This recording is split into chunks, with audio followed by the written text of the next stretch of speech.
Os terroristas do Estado Islâmico assumem a autoria dos atentados na França, que mataram 128 pessoas, o segundo maior da história da Europa. Em um dos ataques, os atiradores invadiram uma casa de shows e abriram fogo.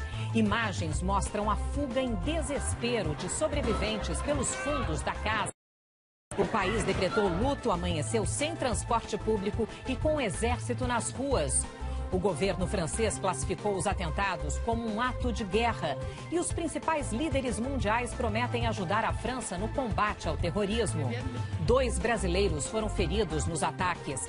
Gabriel Camargo, atingido por 3 tiros, foi operado hoje em Paris e não corre risco de morrer.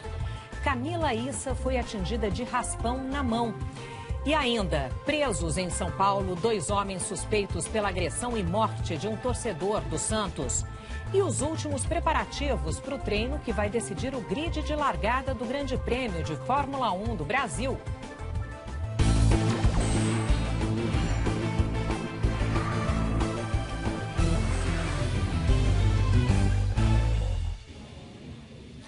O Jornal Hoje começa com a cobertura de uma noite trágica na Europa.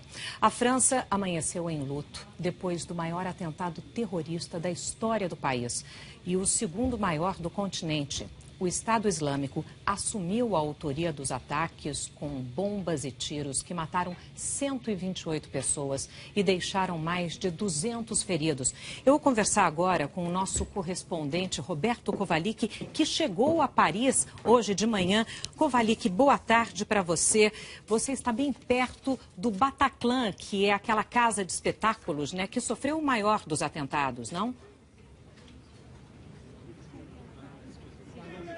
É verdade, Sandra, o Bataclan fica ali no fundo, espero que dê para ver, aquele toldo preto, agora o policial entrou na frente, aquele toldo preto com letras amarelas. Ali é o Bataclan, a casa de espetáculos onde aconteceu essa carnificina. Ainda não sabe o número exato dos mortos ali dentro. Há fontes que dizem que são 82, 87, algumas pessoas dizem que são mais de 100. Mas uma notícia importante, já foi identificado um dos atiradores ali dentro. É um francês. Ele foi identificado por causa das impressões digitais. Ainda não se sabe o nome desse francês, mas ele já seria conhecido das forças de segurança e dos serviços de inteligência da França. A cidade aqui, com exceção dessa área onde há muita movimentação de jornalistas, curiosos, a cidade está meio vazia. Um dos jornais daqui chegou a dizer que hoje Paris é uma cidade fantasma. Aquela região ali dos grandes magazines, né, que atraem muitos turistas, estão praticamente vazias essas regiões.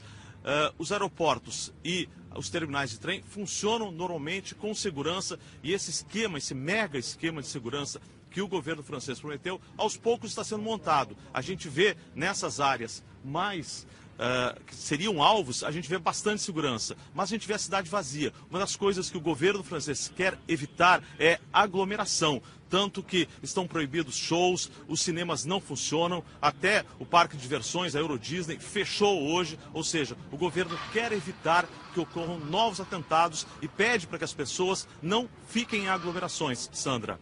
Ok, Kovalik, os pontos turísticos foram fechados, a Torre Eiffel está fechada indefinidamente, ali recebe 20 mil turistas por dia. Eu quero mostrar para vocês um mapa de Paris, o Estádio de França, e aí, ali, olha, a Torre Eiffel, Arco do Triunfo, né? E aí, qual foi a sequência dos atentados? Começou por volta das 9h25 da noite, lá no Estádio de France, 6h25 da tarde, hora aqui do Brasil.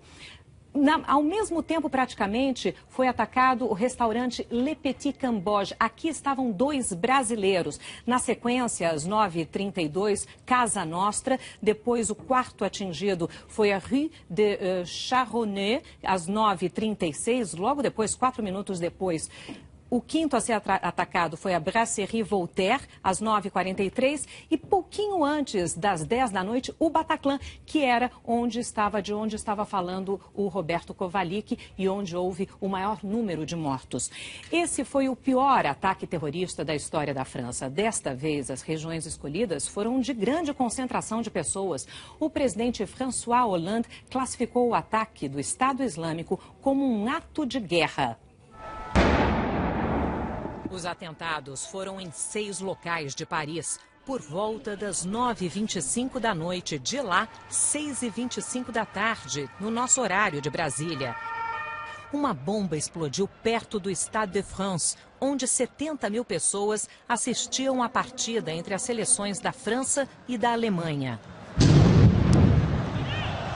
5 minutos depois, mais uma explosão.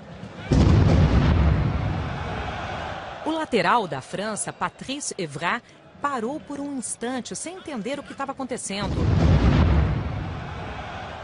O presidente François Hollande estava no estádio e foi retirado pelos seguranças. O jogo seguiu até o final e a França venceu por 2-0. Os torcedores foram avisados pelo sistema de som que 2 saídas tinham sido fechadas e que eles deveriam deixar o estádio pelas alas norte e oeste.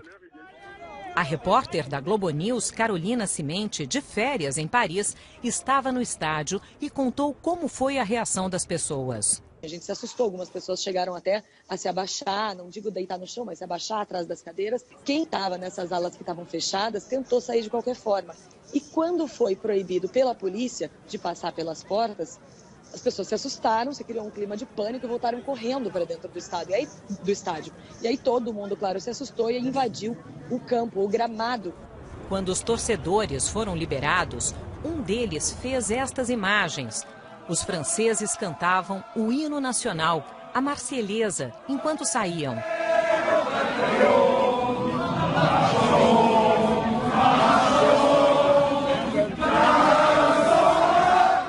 Mas muita gente ainda permaneceu no campo com medo do que encontraria do lado de fora.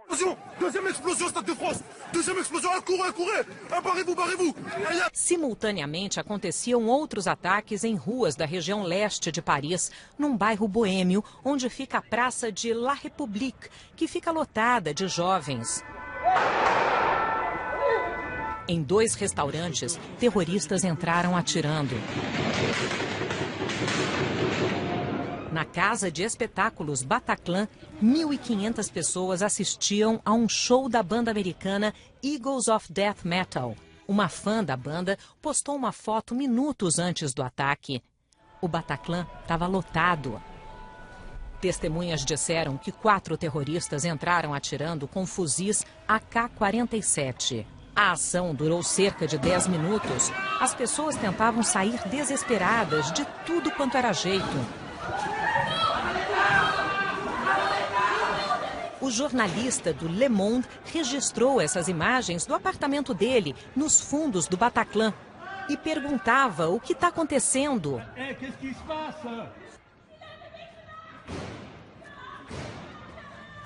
Muitos foram feitos reféns por pelo menos 2 horas. Por volta da meia-noite, 9 da noite no horário de Brasília, as forças de segurança invadiram a casa de shows. Os 4 terroristas morreram.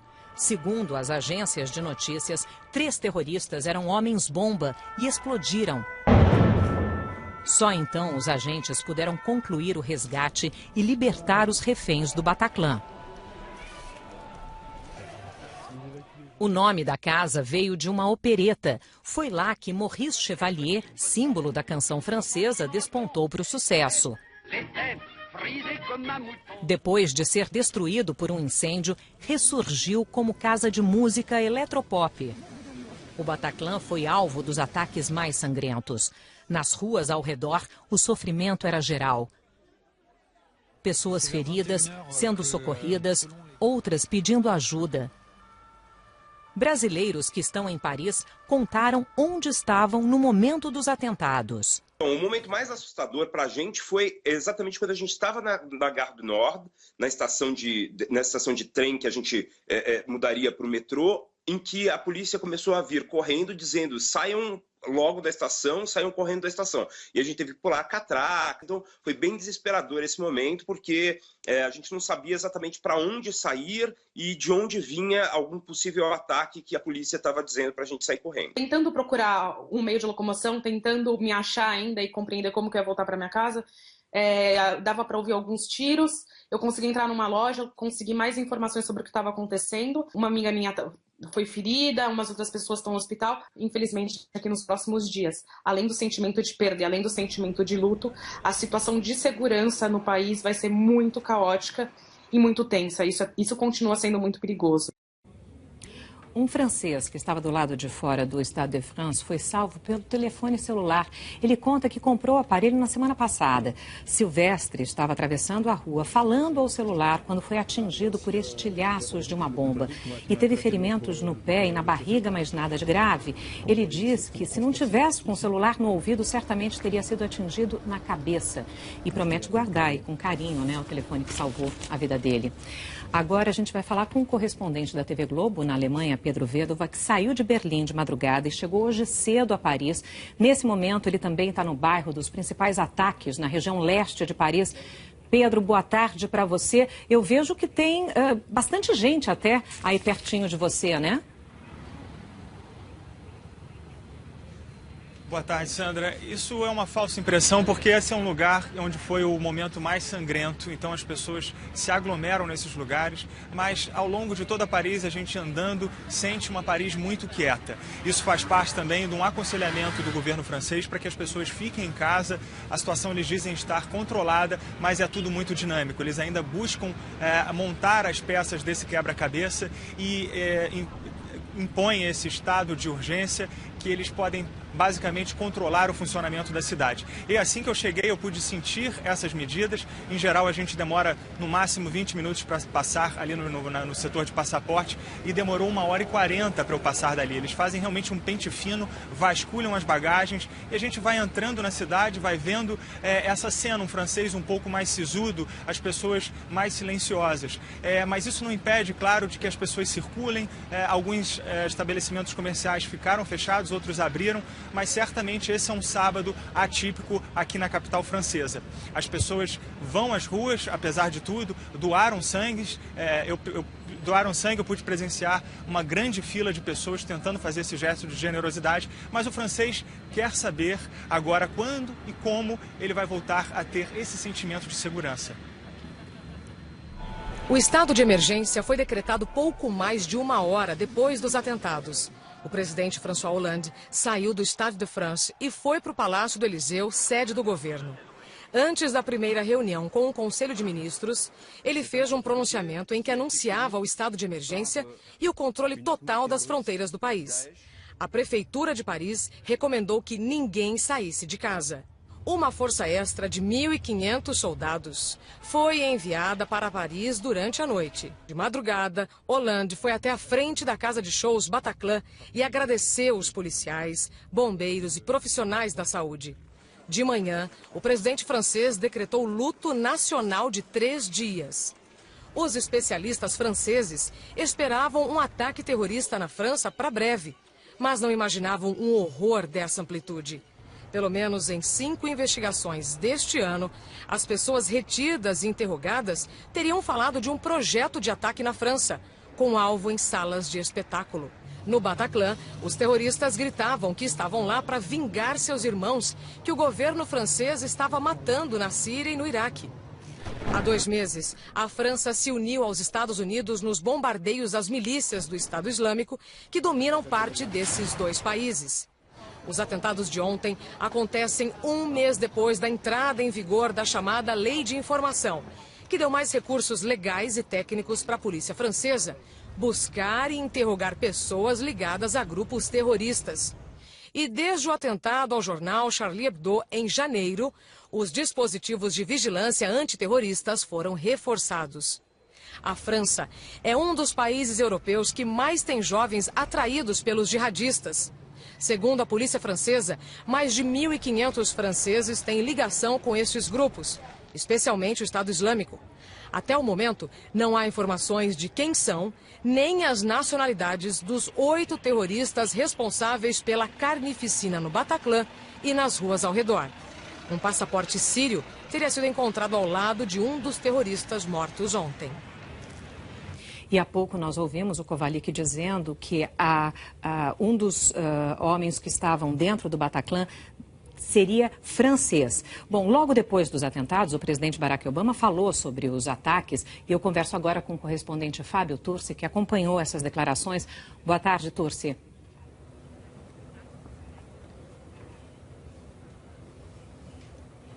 Sandra, boa tarde a todos. Olha, ainda ontem à noite os presidentes Barack Obama e François Hollande falaram por telefone. Obama ofereceu condolências ao povo da França e reforçou a oferta de ajuda nas investigações. Mais cedo, logo depois dos ataques, Obama tinha feito um pronunciamento transmitido ao vivo pelas TVs americanas. Disse que aquela era uma tentativa ultrajante, revoltante, de aterrorizar civis inocentes. Um ataque não só ao povo francês, mas a toda a humanidade, disse Obama. E ele também lembrou que a França é o aliado mais antigo dos Estados Unidos na luta contra o terror e que os dois países defendem os valores de liberdade, igualdade e fraternidade. Em Washington, capital americana, moradores fizeram uma vigília em frente à embaixada francesa, muitas flores e velas em homenagem às vítimas. Há mais de um ano, os Estados Unidos lideram uma ampla coalizão de países para tentar derrotar o Estado Islâmico no Iraque e na Síria. Foi em junho do ano passado que o Estado Islâmico proclamou um califado, um governo próprio, baseado no extremismo religioso, lá nos territórios ocupados nesses dois países. Pouco depois, em agosto, o presidente Obama determinou que a Força Aérea dos Estados Unidos começasse a atacar o Estado Islâmico no Iraque. Ele decidiu não mandar tropas para lutar em terra. Obama afirmou que mandaria os aviões atacar os terroristas também na Síria. A coalizão, que foi formada em setembro e inclui a França, além de dezenas de outros países, tem o papel de fazer ataques aéreos contra esses inimigos e dar suporte com treinamento e armas aos soldados que lutam por terra, que são soldados locais, iraquianos, sírios, às vezes iranianos até. Ninguém previa que seria uma guerra fácil essa, e não tem sido mesmo. Esses terroristas controlam grandes áreas nos dois países e alguns atos terroristas, até em outros países, como Egito e Líbia, também têm sido atribuídos ao Estado Islâmico. O grupo surgiu de uma dissidência da Al-Qaeda de Osama Bin Laden, que foi a organização que promoveu os atentados do 11 de setembro aqui nos Estados Unidos.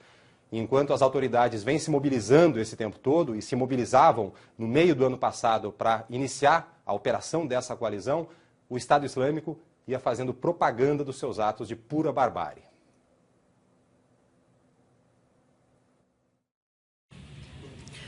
O ataque de ontem foi o terceiro maior já praticado na Europa por vários grupos terroristas. Os atentados dessa sexta-feira aconteceram 10 meses depois da invasão do jornal Charlie Hebdo, em Paris. Em janeiro deste ano, terroristas do Estado Islâmico invadiram a redação do jornal, matando 12 jornalistas. O ataque foi uma retaliação contra a publicação de charges que satirizavam Maomé. A maior série de atentados praticados por extremistas islâmicos aconteceu em 2001 nos Estados Unidos.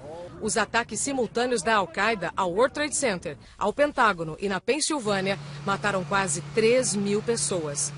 Em 2004, em Beslan, na Rússia, separatistas chechenos invadiram uma escola, matando mais de 300 pessoas. Em 2002, um atentado à bomba numa boate em Bali, na Indonésia, deixou 201 mortos. Em 2004, uma série de explosões em trens de Madrid matou 191 pessoas. Em 2008, 172 pessoas morreram no ataque a um hotel em Mumbai, na Índia. Em 2007, em Karachi, mais de 130 pessoas morreram num atentado à bomba contra a ex-primeira-ministra do Paquistão, Benazir Bhutto. Em 2002, separatistas chechenos atacaram um teatro em Moscou. 130 pessoas morreram. Em 2004, nas Filipinas, terroristas explodiram um navio, matando 118 pessoas. Em 2003, na Turquia, explosões de 2 sinagogas e de uma agência bancária em Istambul mataram 57 pessoas. Em 2005, explosões no metrô e em um ônibus em Londres provocaram a morte de 52 pessoas e deixaram mais de 700 feridos. Bom, nós sabemos, até agora, pelo menos, que 2 brasileiros ficaram feridos nos ataques de ontem em Paris. Vamos então a Brasília conversar com Fernando Rego Barros. Fernando, boa tarde. O governo já se pronunciou, né? Boa tarde, Sandra. Já se pronunciou, sim. O Itamaraty disse hoje que todo o consulado brasileiro em Paris está mobilizado para prestar apoio aos cidadãos brasileiros que moram ou estão na cidade. A presidente Dilma Rousseff, que já havia ontem por uma rede social expressado repúdio aos ataques e manifestado solidariedade ao governo e ao povo franceses, voltou a se pronunciar hoje. Ela disse que acompanha a situação e a recuperação dos 2 brasileiros feridos no atentado que chamou de bárbaro atentado terrorista em Paris. E hoje a presidente mandou também uma carta oficial ao presidente francês François Hollande, uma carta de solidariedade. Ainda sobre os feridos brasileiros, a cônsul-geral do Brasil na França disse hoje em entrevista à rádio CBN que eles passam bem. E ela falou também sobre a situação agora, hoje, na capital francesa. A situação parece mais calma, inclusive eu vim caminhando do consulado até aqui a embaixada e percebo o trânsito fluindo bem nesta região. É natural que os 2 distritos, que são 10 e 11, onde houve as conflagrações, é natural que eles estejam mais isolados pela polícia, até mesmo para investigação e perícia. Tivemos até o momento apenas o registro de 2 brasileiros feridos, ambos passam bem, estão fora de perigo e estamos consultando as autoridades francesas sobre eventuais outros brasileiros que possam ter sido atingidos, mas até o momento temos apenas esses 2 casos. Falando desses 2 casos, um dos feridos é a paulista Camila Issa, que está fazendo mestrado em Paris. Ela levou um tiro de raspão na mão, já foi operada. Ela estaria com Gabriel Sepp, o outro brasileiro ferido, no restaurante Petit Camboja. Gabriel tem 29 anos, nasceu em Rio Claro, interior de São Paulo, é arquiteto e foi para Paris no domingo passado a trabalho. O repórter Rafael Castro conversou hoje de manhã com a tia de Gabriel, que mora em São Carlos, interior de São Paulo. Eles estavam numa confraternização, comemoração, eu não sei direito, num restaurante. E entraram atirando aleatoriamente e atiraram nele nas costas, 3 tiros. Ele foi para o hospital, passou por uma cirurgia, ele teve uma hemorragia intensa, precisou fazer transfusão de sangue. A gente tem muita fé que ele vai passar por tudo isso, que ele vai voltar para cá. Acredita nisso. Claro que vai voltar para casa sim. A repórter Bianca Rotier está em Paris, num dos restaurantes em que houve o atentado. Boa tarde, Bianca. Em qual restaurante você está e como é que é a situação por aí? Sandra, boa tarde para você, boa tarde a todos. Eu estou ao vivo exatamente em frente ao restaurante Le Petit Camboja, onde os 2 brasileiros ficaram feridos num dos ataques desta sexta-feira à noite. Por aqui, muitas homenagens a velas, mensagens, desenhos, flores. Numa das mensagens está escrito: vida longa à vida. Nós tivemos um problema com o sinal com Bianca Rotier, que falava com a gente pela internet. Se pudermos, a gente recupera esse nosso contato. Bom, os ataques em Paris repercutiram entre os líderes dos principais países da Ásia. A principal preocupação é com o encontro de nações na semana que vem nas Filipinas. A gente conversa agora com o correspondente Márcio Gomes, lá no Japão, que está em Tóquio. Boa tarde, Márcio. Como tudo está repercutindo por aí? Oi, Sandra. A China e o Japão manifestaram pesar e solidariedade ao povo francês por causa dos ataques. Os 2 países ofereceram ajuda para combater o terror. A embaixada japonesa em Paris, assim como a da China, ainda não tem informações confirmadas sobre se os seus cidadãos estão entre as vítimas. Além de China e Japão, houve uma forte reação também nas Filipinas, onde foi emitido um alerta no país inteiro. Manila vai sediar na semana que vem um encontro com presidentes de nações banhadas pelo Oceano Pacífico, com a presença do presidente dos Estados Unidos, Barack Obama. Polícia e Exército já estão redobrando a atenção em todo o país. Só na capital serão 30 mil homens para patrulhar as ruas nos 2 dias de encontro. Sandra. Ok, Márcio Gomes, muito obrigada. A gente volta agora aos Estados Unidos para falar com o repórter Alain Severiano, que está em frente ao consulado da França em Nova York. Olá, Alain. Eu vejo que há muita movimentação por aí. A segurança foi reforçada? Boa tarde, Sandra. Boa tarde a todos. Segurança reforçada desde ontem, policiamento o tempo inteiro aqui na porta do consulado e também na porta da missão francesa na ONU.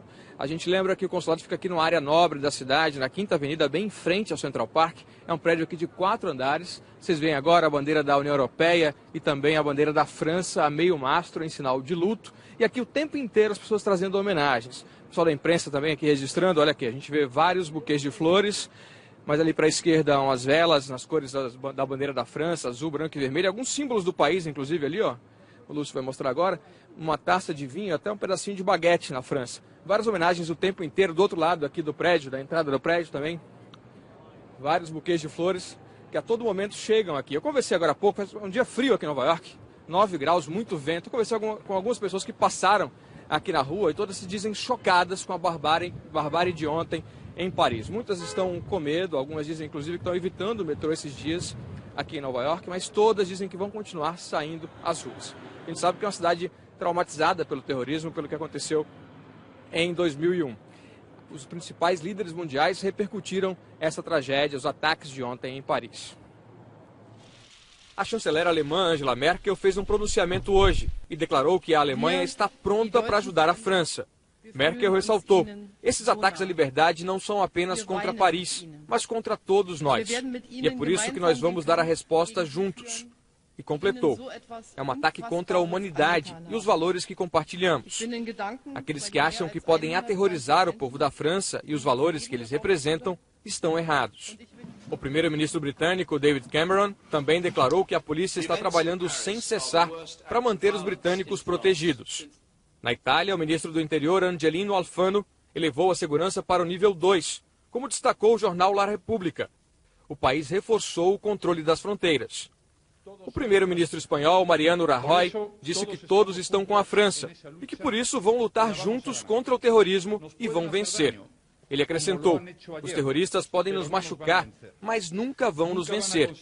E concluiu afirmando que vão continuar fortes no objetivo de derrotar o terrorismo. O Papa Francisco declarou que não há justificativa para esses ataques, nem religiosa, nem humana, e que está rezando para as famílias das vítimas. O primeiro-ministro israelense Benjamin Netanyahu e o presidente da Autoridade Palestina, Mahmoud Abbas, condenaram os ataques em Paris e expressaram apoio à França. A gente vai fazer um rápido intervalo e a gente volta já já com os preparativos para o treino decisivo do Grande Prêmio do Brasil de Fórmula 1. E a seguir, presos 2 suspeitos pela agressão e morte de um torcedor do Santos. E novas informações sobre os atentados na França. Já já.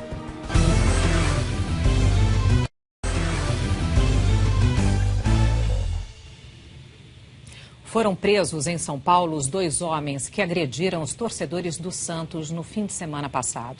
Sandro da Silva Aragão e o primo Felipe Aragão de Souza se apresentaram ontem à noite.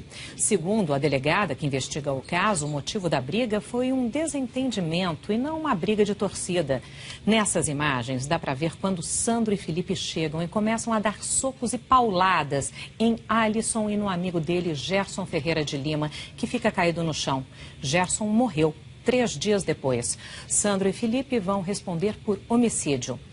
Bom, hora da previsão do tempo. Quem está aqui com a gente hoje, Maria Júlia Coutinho. Oi, Sandra. Boa tarde. Será que tem um respiro ou não? Como é que está essa previsão, hein? Com chuva forte, viu? Tem chuva forte que pode atingir parte do Paraná, parte do Sudeste e da região Centro-Oeste. Tem uma frente fria, né, entre o litoral do Rio Grande do Sul e de Santa Catarina. Ela vai avançar ao longo do dia e deve chegar ao sul de São Paulo. Essa frente vai deixar o tempo mais instável, principalmente no Paraná, em São Paulo, onde pode cair chuva acompanhada de raios, granizo e ventania. Também tem chuva forte para boa parte de Minas Gerais, para áreas do Espírito Santo, para a região serrana do Rio e para a parte de Goiás, do Distrito Federal e para o sudeste do Tocantins. No restante do país fica assim, olha, pancadas aqui em parte do Acre e do Amazonas. A gente tem tempo firme em grande parte aqui da região Nordeste e também aqui em grande parte do Rio Grande do Sul e no oeste de Mato Grosso do Sul. No litoral aqui do Rio Grande do Sul, o tempo fica mais nublado, apesar de firme. E as temperaturas? Vamos lá, Sandra. Olha só as temperaturas aqui no nosso telão. Teresina, 40 graus, sol entre nuvens. Rio de Janeiro, quase 40, 39. Chuva passageira. Palmas, 36, com possibilidade de chuva com raios e trovões. São Paulo também pode ter trovoada, raio, 32 graus. E Porto Alegre, 25 graus. Finalmente, tempo firme por lá. Muito bom. Obrigada, Tchau, Maju. tchau, Sandra. Até. Bom, a gente volta a falar com Pedro Vedova, em Paris, que chegou há pouco por lá sobre os atentados de ontem. Oi, Pedro. Oi, Sandra. As últimas informações que chegam começam a ser liberadas pela polícia. Eles fazem um sigilo até para aprofundar as investigações. Eles falam que um dos terroristas daqui, do Bataclan, era um francês conhecido pela polícia. E também lá no Stade de France, eles têm um egípcio e um sírio. Encontraram 2 passaportes de egípcio e sírio. Então, eles começam a aprofundar essa investigação. Parece que mais de 1000 pessoas estão envolvidas como testemunha. Algumas delas, claro, fazem parte dos feridos. Então, a polícia vai juntando isso. Um dos últimos avanços em termos de lei do governo francês foi justamente a permissão de poder espionar. Espionar, inclusive, sem interferência da justiça. Há uma comissão que julga os critérios para que peçam informações sobre com quem a pessoa falou, como ela falou e quando ela falou. Mas isso é uma das medidas que o governo francês tem para combater o terror, Sandra. Em agosto do ano passado, o Estado Islâmico divulgou um vídeo em que um terrorista encapuzado mata o jornalista americano James Foley decapitado. Nos meses seguintes, as vítimas foram outro jornalista americano, Steven Sotloff, os trabalhadores humanitários britânicos David Haines e Alan Hemming, e o americano Abdul Rahman Kassig, e o jornalista japonês Kenji Goto. Em fevereiro de 2015, os terroristas divulgaram um vídeo diferente. O piloto jordaniano Moaz Al-Kassasbi foi queimado vivo. No mesmo mês, a trabalhadora humanitária americana Kayla Miller, que era mantida refém do Estado Islâmico, foi morta durante um bombardeio a um prédio na Síria. Os terroristas disseram que o ataque foi lançado pela Jordânia, país que faz parte da coalizão liderada pelos Estados Unidos. Essa informação não foi confirmada. Em fevereiro deste ano, foi revelada a identidade do carrasco mascarado, conhecido como Jihad John. Era Mohamed Emouazi, de 27 anos, nascido no Kuwait e criado nos arredores de Londres. Os terroristas ainda invadiram e destruíram cidades históricas como Mossul e Nimrud, no Iraque, e Palmira, na Síria, e reivindicaram a responsabilidade de vários ataques com carros-bomba no Oriente Médio. Em 31 de outubro, um avião que havia saído do Egito com destino à Rússia caiu na península do Sinai. Todos a bordo morreram, mais de 200 pessoas. O Estado Islâmico anunciou que foi o responsável. Autoridades dizem que é quase certo que uma bomba derrubou o avião. Outro ataque reivindicado pelo grupo foi anteontem. Explosões no Líbano mataram mais de 40 pessoas. No mesmo dia, drones militares dos Estados Unidos e do Reino Unido destruíram o carro onde estaria o carrasco mascarado do Estado Islâmico. O governo americano diz que é quase certo que ele morreu. Depois dos atentados de ontem, Paris amanheceu deserta. Repórter Ilse Scamparini, que também chegou hoje cedo à cidade, conta o que viu nas ruas. Paris está cinzenta, silenciosa e quase vazia. Parisienses com os quais nós conversamos disseram que a tentativa de voltar à normalidade parece até absurda depois de ontem à noite. Muitos ficaram chocados diante da televisão, choraram muito, mas o sentimento dominante não é o terror e sim a tristeza. Muita gente atendeu os pedidos do presidente da França, François Hollande, e não saiu de casa. Até os turistas evitaram enfrentar as ruas dessa cidade tão cheia de dor. Nós vamos conversar agora aqui no estúdio com o professor de Relações Internacionais, Eni Ozzy Kukie, da Escola Superior de Propaganda e Marketing, para tentar entender essa série de ataques simultâneos, sem precedentes em Paris. Boa tarde, professor. Obrigada por vir. Boa tarde, Sandra. O que teria desencadeado? A gente já tem alguma ideia? A França começou a atacar a Síria recentemente e esse seria o desencadeador desses ataques? Não só isso, né? Mas isso é um fator importante. É óbvio que a França faz parte de uma coalizão que está combatendo o Estado Islâmico, então ela é um inimigo do Estado Islâmico. Ela acirrou, aumentou os ataques, os bombardeios e participou de alguns ataques essas semanas críticos, importantes, preocupantes para o Estado Islâmico e importante para vencer essa organização. E aí ela ataca os campos de petróleo. Você tem outros fatores que é óbvio que para o Estado Islâmico é mais importante atacar quem? Mais poderoso. Então, em primeiro lugar, seria atacar os Estados Unidos. Se não é possível, eu vou para o segundo e o terceiro e assim por diante numa lista. A Holanda disse hoje cedo que o inimigo é o Estado Islâmico, não os muçulmanos, não o Islã, não a religião, o Estado Islâmico. Teria alguma relação com a morte do Jihad John, que talvez tenha morrido? Ontem nós noticiamos isso, mas ainda não temos a confirmação absoluta. Seria uma reação tão rápida assim? Não dá para imaginar que um ataque dessa magnitude, né, com essa coordenação, ele tenha sido feito em tão poucos dias. A situação já vinha acontecendo. Nas últimas 2 semanas, o Estado Islâmico cometeu 2 atentados grandes contra a Rússia, né, supostamente no avião, e contra o Líbano. Então, já existia uma condição, um ambiente para isso. E o fato da França ter o maior número de cidadãos que foram para lutar ao lado do Estado Islâmico, isso colabora, porque de uma certa forma eles podem voltar para a França e serem alguns desses terroristas. Pois é, agora tem que tomar muito cuidado para que não comece um movimento de xenofobia, né? Essa aversão aos estrangeiros, aos imigrantes e refugiados que a Europa recebe.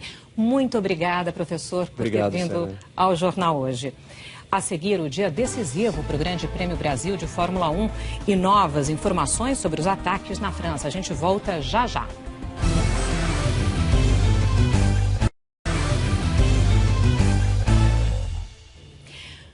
Voltamos, que daqui a pouquinho começa aqui em São Paulo o treino classificatório para o Grande Prêmio do Brasil de Fórmula 1. Vamos ao vivo, então, falar com Kleber Machado, lá em Interlagos. Oi, Kleber, boa tarde. Como é que está o clima por aí? Oi, Sandra, boa tarde. Claro, o clima de daqui a pouco tem treino, daqui a 9 minutos começa o treino que vai definir a ordem de largada para o Grande Prêmio do Brasil de Fórmula 1, a penúltima etapa do campeonato. Um dos destaques do treino do final de semana é o inglês Lewis Hamilton, tricampeão mundial. Ele hoje conseguiu fazer a volta mais rápida neste treino, foi o último treino livre. Ontem, no entanto, ele ficou atrás do companheiro de equipe dele, o Rosberg. E ele nunca venceu aqui. Apesar de ter sido campeão do mundo aqui no Brasil, em Interlagos, em 2008, ele tem essa vontade de ser campeão, ganhar uma corrida aqui, até porque ele é super fã do Ayrton Senna e diz que prepara uma homenagem amanhã para o piloto brasileiro. Na briga pela pole position, ele, Lewis Hamilton, o companheiro, o Nico Rosberg e, bem provavelmente, a Ferrari do Sebastian Vettel. E a gente espera um bom desempenho dos brasileiros. As equipes já estão trabalhando aí no boxe da equipe Williams. O Felipe Massa foi terceiro ano passado e tem uma boa chance de fazer bonito no treino de daqui a pouco. E o Felipe Nasser, que é um dos bons estreantes da história do automobilismo brasileiro. Santanderberg, daqui a pouquinho a gente acompanha todos os lances do treino aqui no Grande Prêmio do Brasil. Ok, Kleber Machado, muito obrigada. Então, de Interlagos, São Paulo, nós voltamos a Paris, França, para as últimas informações do nosso correspondente por lá, Pedro Vedova. Pedro. Sandra, chega a informação de que um trem descarrilou em Estrasburgo, que fica na fronteira com a França e a Alemanha. 5 pessoas morreram. A gente precisa ter muita cautela aqui. Não há uma confirmação de que isso tenha sido um ataque terrorista, pode ter sido um acidente, mas Estrasburgo, até por ser fronteira entre as duas potências da Europa, ser sede do Parlamento Europeu, já traz uma tensão muito grande para todo esse episódio. A gente vai acompanhar essas informações e vai divulgar para vocês assim que isso for confirmado ou mesmo um acidente confirmado. O fato é que a França está à flor da pele, Sandra. Eu imagino, Pedro. Por favor, nos mantenha informados. Obrigada pelas suas informações. Então, testemunhas descreveram as cenas de horror em Paris nas redes sociais.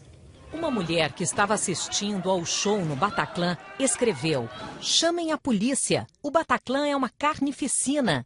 Há feridos em todos os lugares e as pessoas estão morrendo de medo.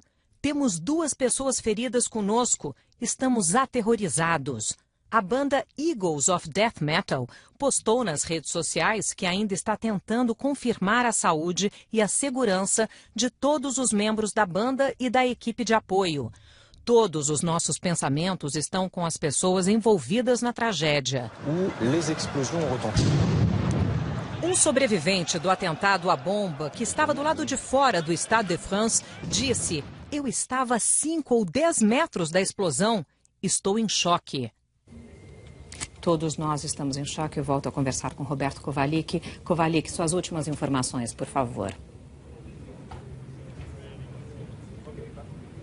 Sandra, há um terceiro brasileiro ferido, ele se chama Diego Mauro, é baiano, levou um tiro de raspão, já foi liberado do hospital, a gente ainda não sabe onde ele estava ontem à noite, mas ele está bem, já foi liberado, já foi para casa. E há uma outra informação de que os 8 terroristas que praticaram esses ataques seriam suicidas. 7 teriam conseguido acionar os explosivos. O 8º, aqui no Bataclan, não conseguiu acionar os explosivos porque foi morto pela polícia antes. Essas informações são da agência France Press. E por toda a cidade estão ocorrendo homenagens emocionantes às vítimas. Uma delas foi exatamente aqui, em frente ao Bataclan. Um pianista trouxe o próprio instrumento, o piano, veio para cá e tocou um clássico de John Lennon, Imagine, aquela música que diz que imagine o mundo inteiro vivendo em paz. Tocou a música, emocionou todo mundo e foi embora levando o piano. Sandra.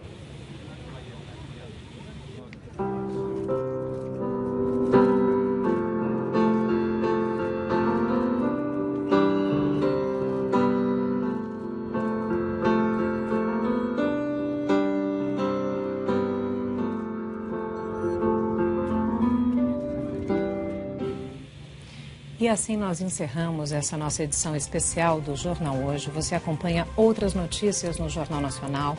Uma boa tarde. Segunda-feira a gente se vê.